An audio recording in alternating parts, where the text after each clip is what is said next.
गायत्री महामंत्र एक बार मेरे साथ दोहराओ। ओम भूर्भुवः स्वः तत्सवितुर्वरेण्यं भर्गो देवस्य धीमहि धियो यो नः प्रचोदयात्। कल मैंने बताया था सभी नदियां सागर की तरफ जाती हैं। आग जहां भी जलती है वो सूरज की तरफ जाती है। मिट्टी तत्व कहीं भी क्यों ना हो पृथ्वी के अंदर जाकर के समा जाता है। ये लोक भूलोक है, पृथ्वीलोक है, इसलिए इस लोक पर रहकर के चेतना की गति भी संसार की तरफ को हो जाती है। चेतना क्योंकि परमात्मा का अंश है, चेतना की जो स्वाभाविक गति है वो परमात्मा की तरफ है।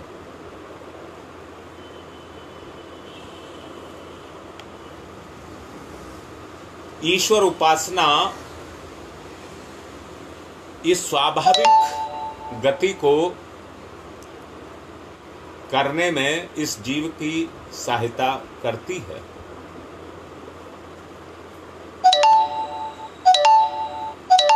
अपने को मनुष्य मान लेने से आदमी मनुष्य नहीं हो जाता है।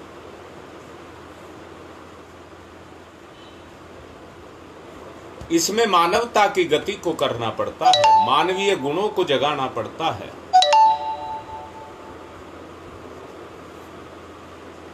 अपने अंदर वो देव स्वरूप विकसित करना पड़ता है जो ईश्वर का गुण है।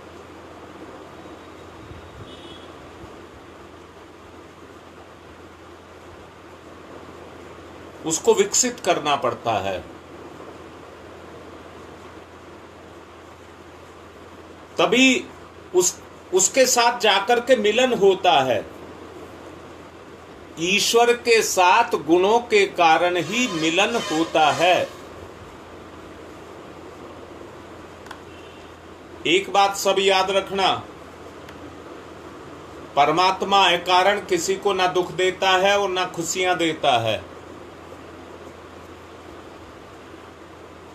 प्रकृति की स्वच्छंद प्रगति, प्रकृति की स्वच्छंद प्रगति है, स्वच्छंद गति है, परंतु प्रकृति जिस तरफ को उसका रुझान हो जाता है, ढलाव हो जाता है, उधर कोई गति करने लग जाती है।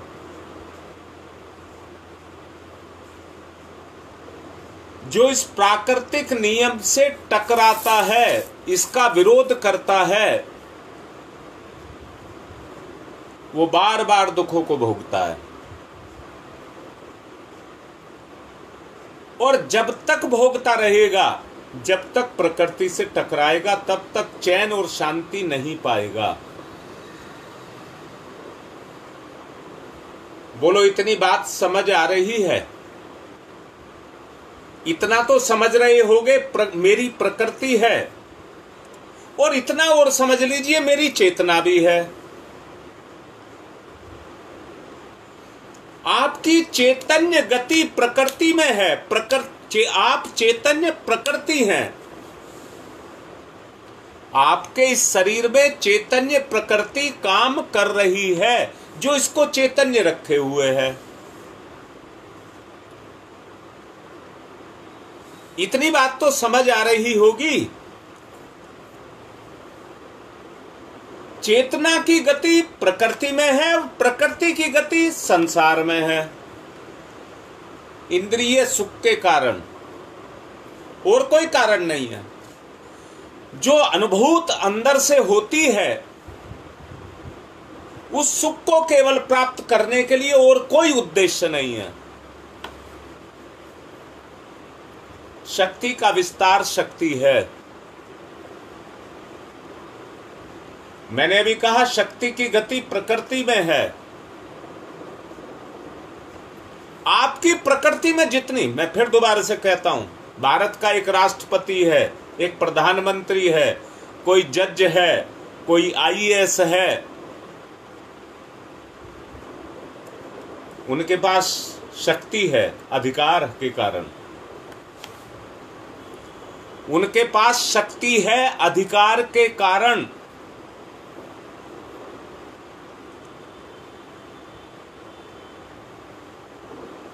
राजा के पास राजा की शक्ति है। विश्वामित्र जो विश्वरथ राजा थे, वशिष्ठ की शक्ति के सामने नतमस्तक हो गए।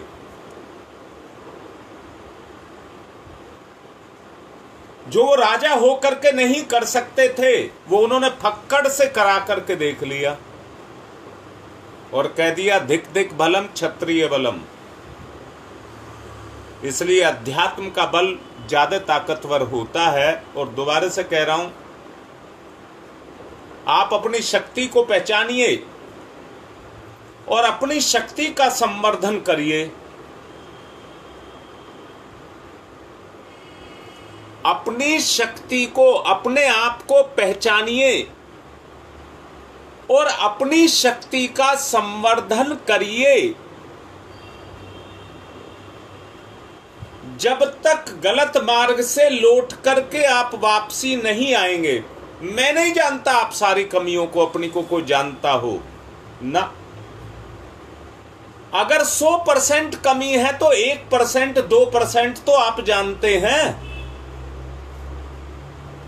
जो आपकी जानकारी में है वो आत्मा की तरफ लौटना है, उसको छोड़ दीजिए। शक्ति संवर्धन की गति आपके अंदर होना शुरू हो जाएगी। शक्ति लौट करके वापिस उसी सही मार्ग पर ले जाने के लिए आपके पास आ जाएगी।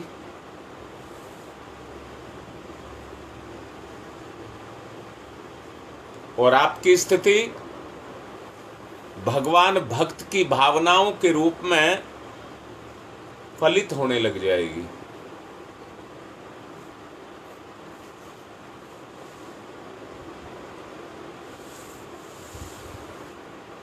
हाँ बेटा, सारी चीजें बताऊंगा।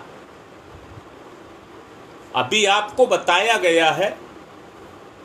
कुछ कमियां तो आप मानते होंगे आपके अंदर हैं, वो ही आपकी कमजोरी है।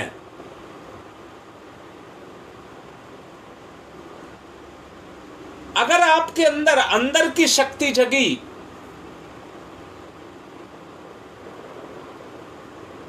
हम दूर करेंगे। कोई नहीं कर सकता, आपके अलावा आपकी कमी को कोई दूर नहीं कर सकता, क्योंकि कमी लगाई भी मैंने है तो दूर भी मुझे ही करनी पड़ेगी।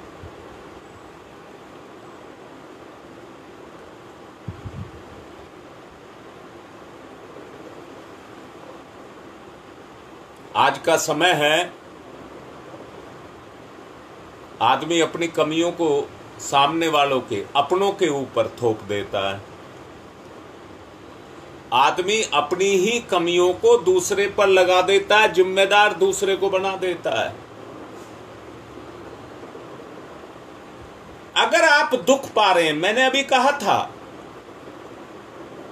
जानबूझकर अकारण परमात्मा कभी किसी को दंड या दुख नहीं देता है। अगर आप पा रहे हैं तो आपको बता रहा है इस मार्ग को छोड़ दीजिए, वरना उसका परिणाम यह है मैंने किसी को दे रहा हूं।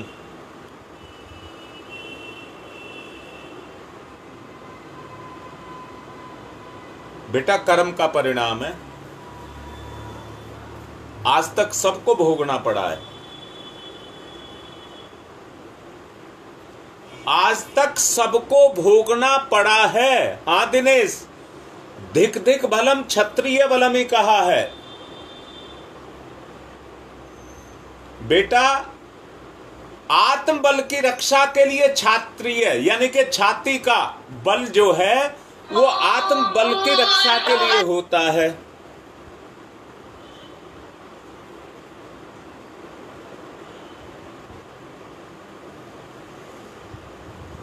आत्मबल, सब चीज की रक्षा होना आवश्यक है।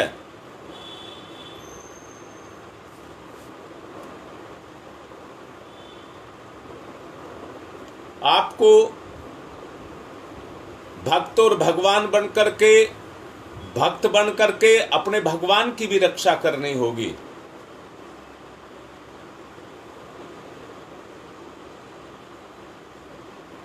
और उसकी रक्षा करने का जो विधान है वो मर्यादाएं हैं जिनको हम पूजा पाठ, प्रार्थना या देव कार्य के नाम से जानते हैं। उनको और किसी कार्य के लिए नहीं किया जाता है, केवल भक्त भगवान का एक संबंध है जिसके भक्त उसके माध्यम से अपने आदर्शों की रक्षा करता है।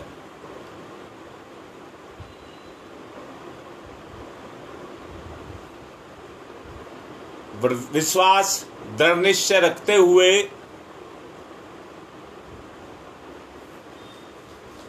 जो अपनी बुराइयों को छोड़ करके अच्छाई के मार्ग पर चलता है तो उससे उन अच्छाइयों को प्राप्त करता है।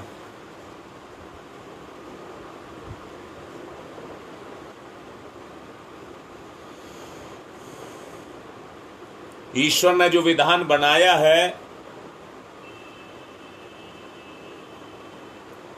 मैं नहीं जानता आप में से कितनों ने वेद का अध्ययन किया है।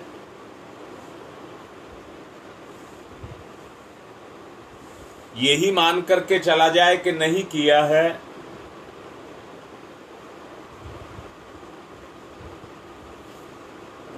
ईश्वर के जितने भी विधान हैं वो सब वेद के अंदर निहित हैं। वेद की रचना इसीलिए ही करनी पड़ी हमारे ऋषियों को कि हमारे दुखों से, जो हम भक्त भगवान से अलग चले गए हैं अपनी प्रकृति के कारण, उसमें परिवर्तन करके हम सही सुधार के रास्ते पर किस तरह से आएं।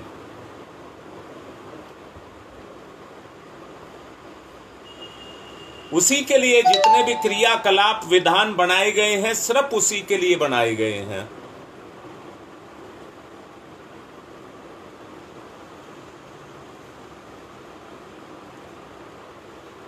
विधान तो देश काल परिस्थितियों के वश में हो गए हैं। आज के समय पर परंपराएं, मूढ़ मान्यताएं काम करती हैं, परंतु वो पारदर्शी आस्तिकता हमारे अंदर देखने को नहीं मिल पा रही। हम एक ऐसे अज्ञानता के भटकाव में भटक रहे हैं।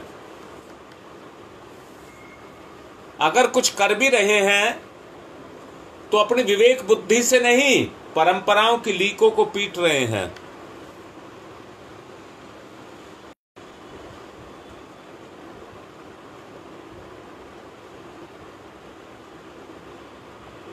विधान सदैव एक जैसा होता है।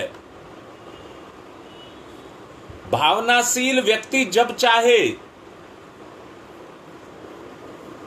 उसका इस्तेमाल कर सकता है और कितनी ही मात्रा में कर सकता है।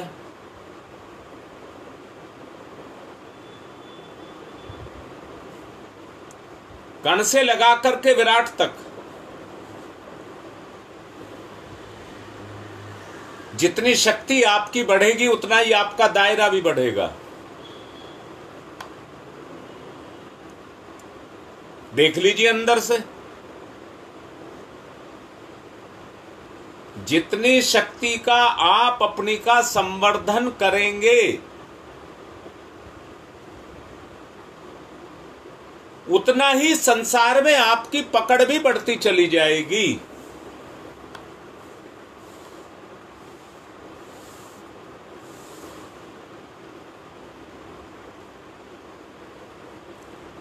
आप सांसारिक उपासना करें परंतु कर्तव्यों की अवहेलना ना करें।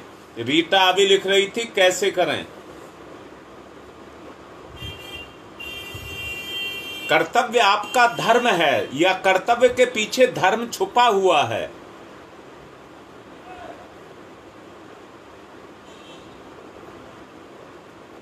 आप जब अवहेलना करना छोड़ देंगे, कर्म की अवहेलना करना छोड़ देंगे, कोई व्यक्ति बड़ा बना है तो धन दौलत से, शरीर की ताकत से बड़ा नहीं बना है। जो बड़ा बना है वो बड़े बड़े कार्य करके, या कहिए आत्मा के जो अनुशासन है उसमें अपने आप को बांध करके ही आगे बढ़ा है।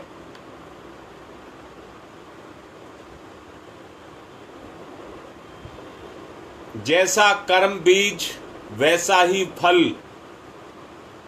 ये ईश्वर का सुनिश्चित नियम है। दूसरों का तिरस्कार करने वाला कई गुना तिरस्कार पाता है।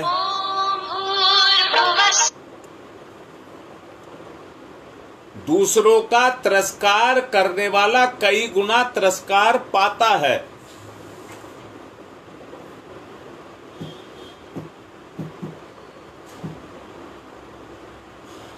परमार्थ ही एक ऐसा रास्ता है जिसको करके, एक परमार्थ करके कई गुने परमार्थ उसके पुण्य पाता है। एक परमार्थ करके उसके कई गुने पुण्य पाता है।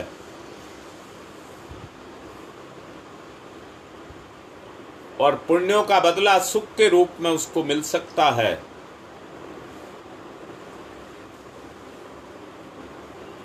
जो पुण्य पैदा करेगा उसकी आत्मा तृप्त होगी। जो पुण्यों को पैदा करेगा उसकी अंतर चेतना तृप्त होगी, रोक नहीं सकता। सुख और दुख बंधन के कारण है, मुक्ति कर्म के अनुसार प्राप्त होती है। देख लीजिए, तोल करके टटोल करके देख लीजिए। मुक्ति कर्म के अनुसार होती है। कर्म करोगे, रोज ही करके करोगे, मजबूरी में करोगे, मुक्ति नहीं मिलेगी। मुक्ति तभी मिलेगी जो कर्म को करके शांति मिलेगी। इसलिए कर्म को इसलिए करिए कि अंतरात्मा उस कर्म को करके शांत हो जाए, तृप्त हो जाए।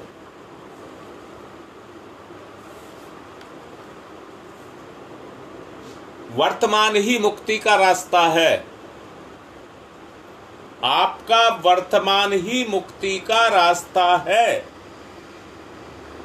आपकी जिंदगी में अवसर आया और आपने अवसर को नहीं छोड़ा।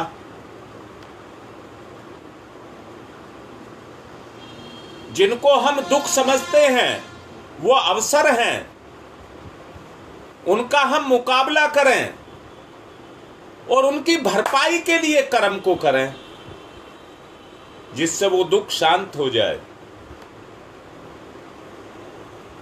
इसी में आपकी मुक्ति है,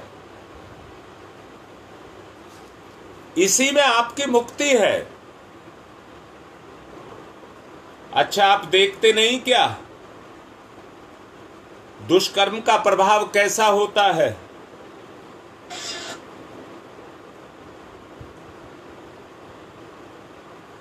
बोलिए, क्या आप देखते नहीं है दुष्कर्म का प्रभाव क्या होता है?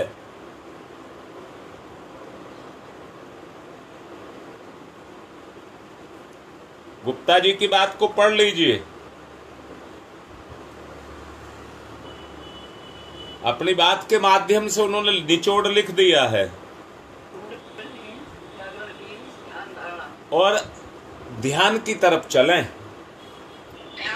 फिर दोबारा से कह रहा हूं, ध्यान कराने का उद्देश्य अपनी ही अंतर चेतना की जानकारी। ध्यान करें। ब्रह्म शक्ति,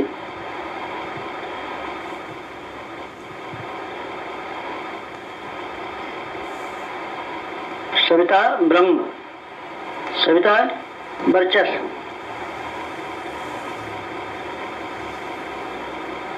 ब्रह्मवर्चस सविता।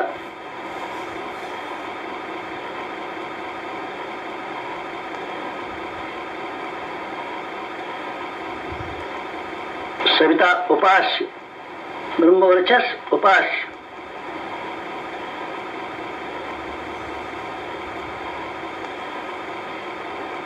एकत्व अद्वैत, साधक का सविता को समर्पण।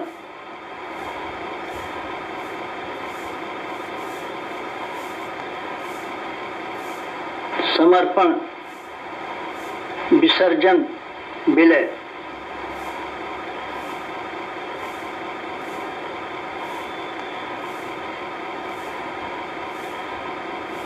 साधक सविता एक,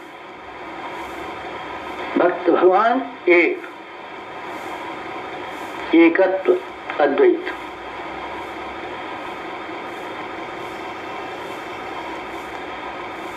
कुंडलिनी जागरण। कुंडलिनी जीवनी शक्ति। कुंडलिनी अंतः ऊर्जा। कुंडलिनी प्राण विद्युत।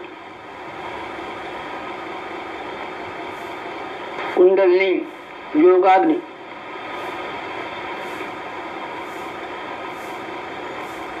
कुंडलिनी ब्रह्म ज्योति।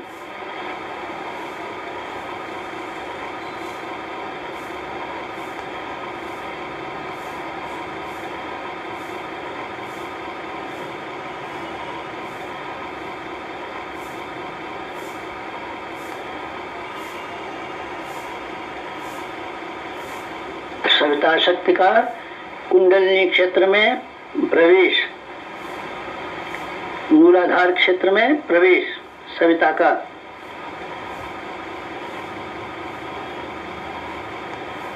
प्रथम चरण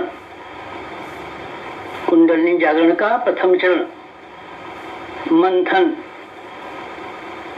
मंथन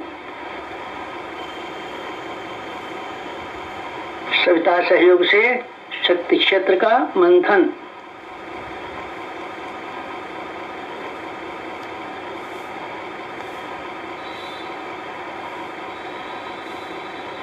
मूलाधार मंथन।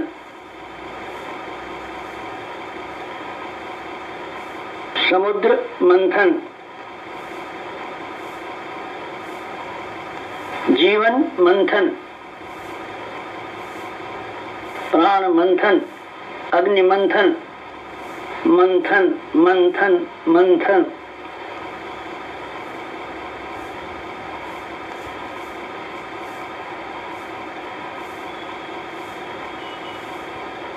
मंथन अपनी कमजोरियों को ढूंढना। मंथन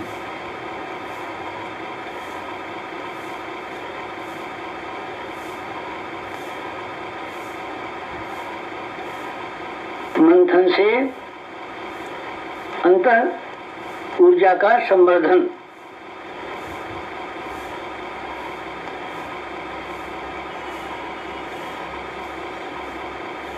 अग्निशिखा प्रज्वलन। जीवन ज्योत जागरण।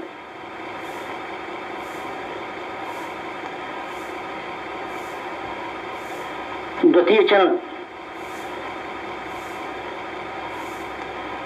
ऊर्ध्वगमन।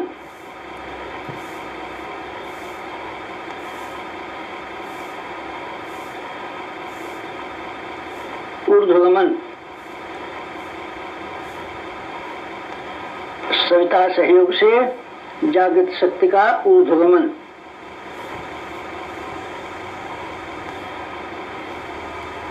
आत्मसत्ता का ऊर्ध्वगमन।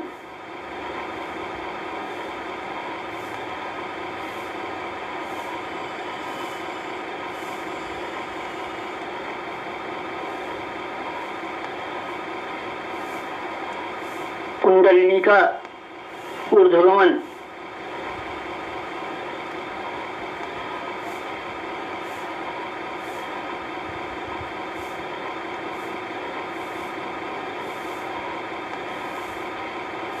मूलाधार मार्ग से सहस्रार तक कुंडलिनी का ऊर्ध्वगमन, मेरुदंड मार्ग से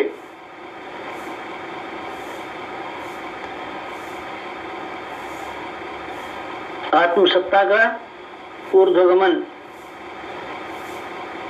भूलोक से ब्रह्मलोक तक देवयान मार्ग, मूलाधार भूलोक, सहस्रार ब्रह्मलोक, मेरुदंड देवयान, कुंडलिनी आत्मशक्ति, जीवनी शक्ति का ऊर्ध्वगमन,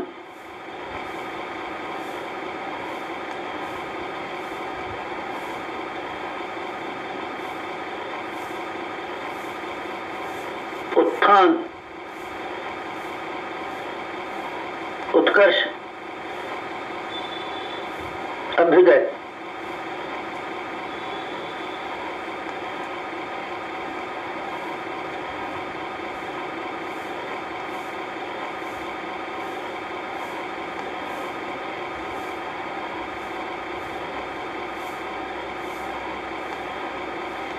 ऊर्ध्वगमन, कुंडलिनी जागरण।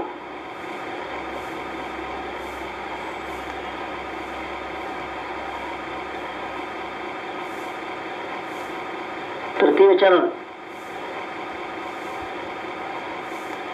वेधन, शोधन, जागरण।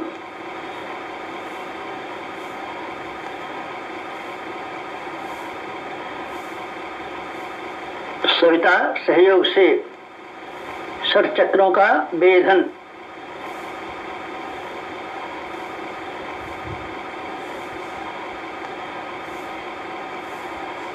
मेरुदंड मार्ग के षट चक्रों का वेधन,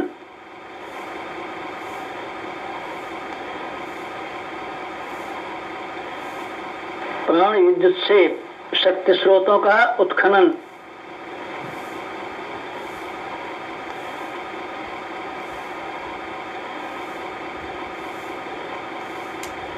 चक्रवेद, शब्दवेद, लक्ष्यवेद,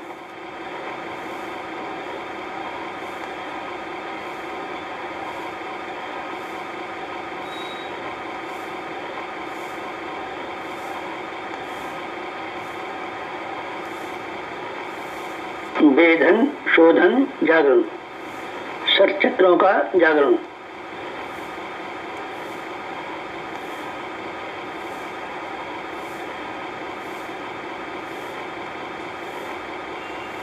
मूलाधार चक्र जागरण,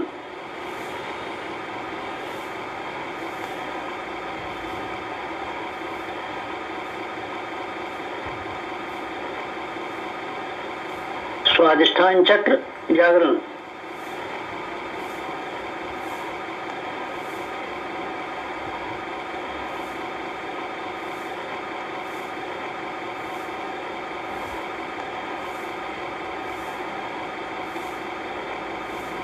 मणिपुर चक्र जागरण,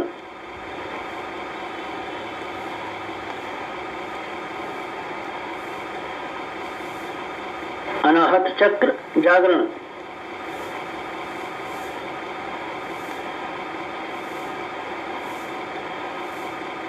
विशुद्धि चक्र जागरण,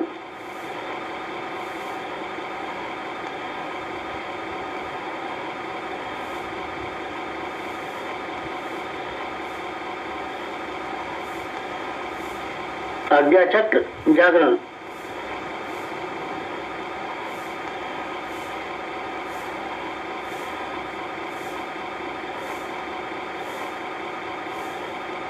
षट चक्र जागरण,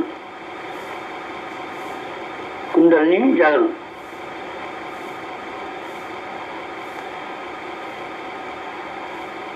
चतुर्थ चरण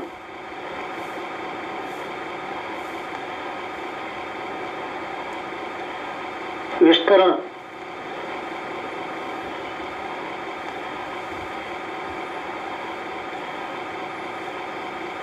सविता सहयोग से योगाग्नि का विस्तार,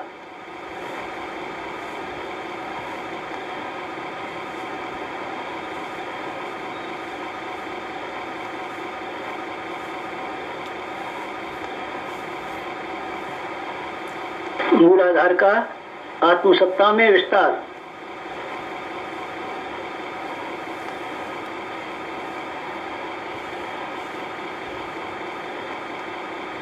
आत्मसत्ता का विश्व सत्ता में विस्तार, ब्रह्म सत्ता में विस्तार।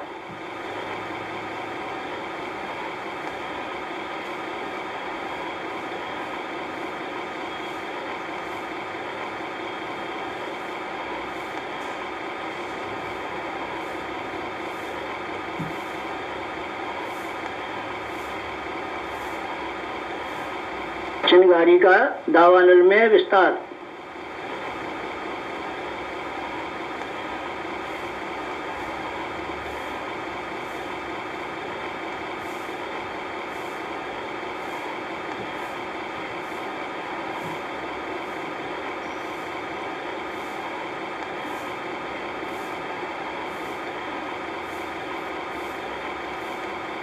ज्योति का ज्वाला में विस्तार।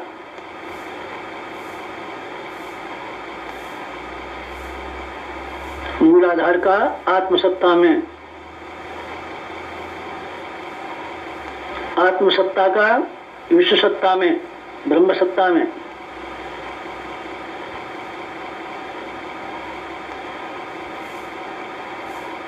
चिंगारी का दावानल में,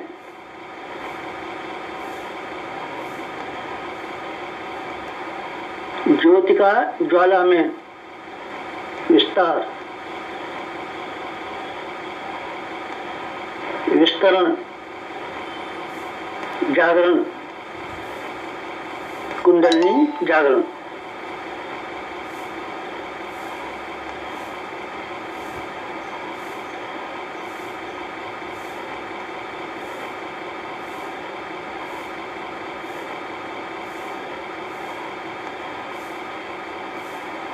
पंचम चरण, पंचम चरण कुंडलिनी का परिवर्तन,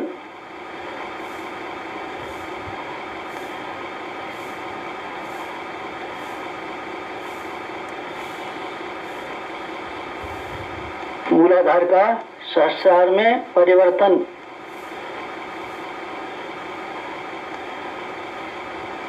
साधक का सविता में परिवर्तन,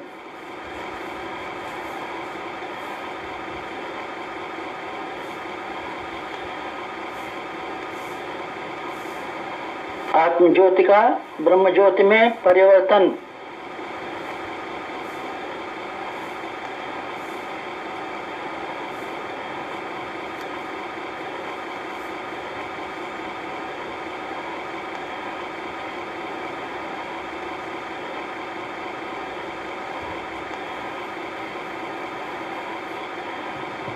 क्षुद्रता का महानता में परिवर्तन,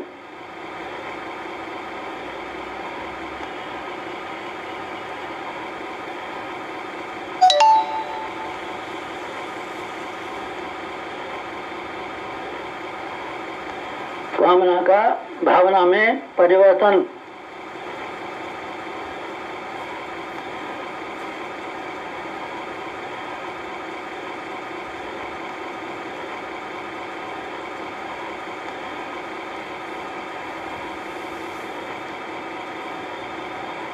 वियोग का संयोग में परिवर्तन,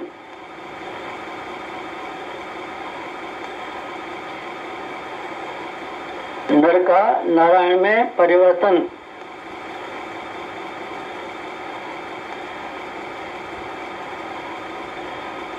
मूलाधार का सहस्रार में, साधक का सविता में, क्षुद्रता का महानता में, कामना का भावना में परिवर्तन, वियोग का संयोग में परिवर्तन, नर का नारायण में परिवर्तन,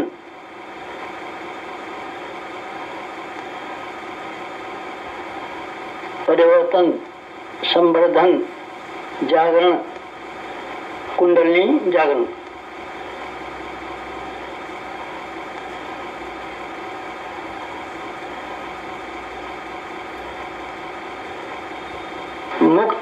उल्लंघन, ईश्वर दर्शन।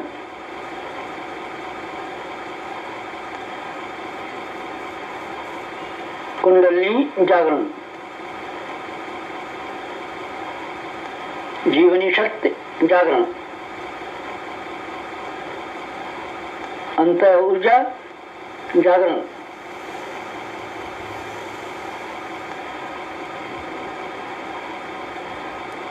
प्राण विद्युत जागरण,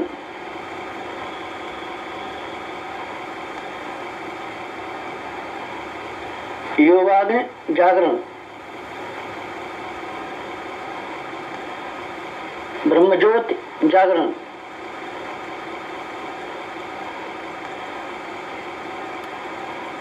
कुंडलिनी जागरण, महान जागरण, आत्म जागरण।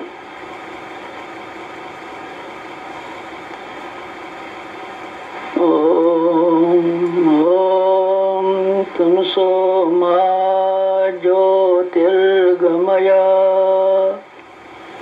तमसो मा ज्योतिर्गमय, तमसो मा ज्योतिर्गमय, असतो मा सद्गमय, असतो मा सद्गमय, असतो मा सद्गमय। ओम मृत्योर्मा मृतंगमय, मृत्योर्मा मृतंगमय, मृत्योर्मा मृतंगमय।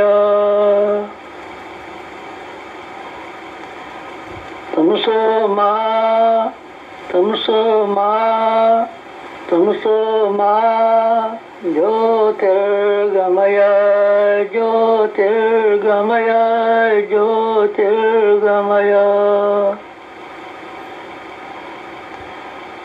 तमसो मा ज्योतिर्गमय। पंचोंकार, पंच कुंडली जागरण के 5 चरण। पंचोंकार।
समाप्ति शांति, समाप्ति शांति, समाप्ति शांति, समाप्ति शांति, समाप्ति शांति, समाप्ति शांति।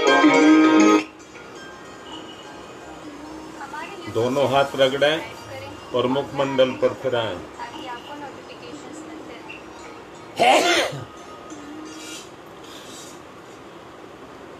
भावना करें मेरी आत्मशक्ति का संवर्धन हो रहा है। सब आसन करें।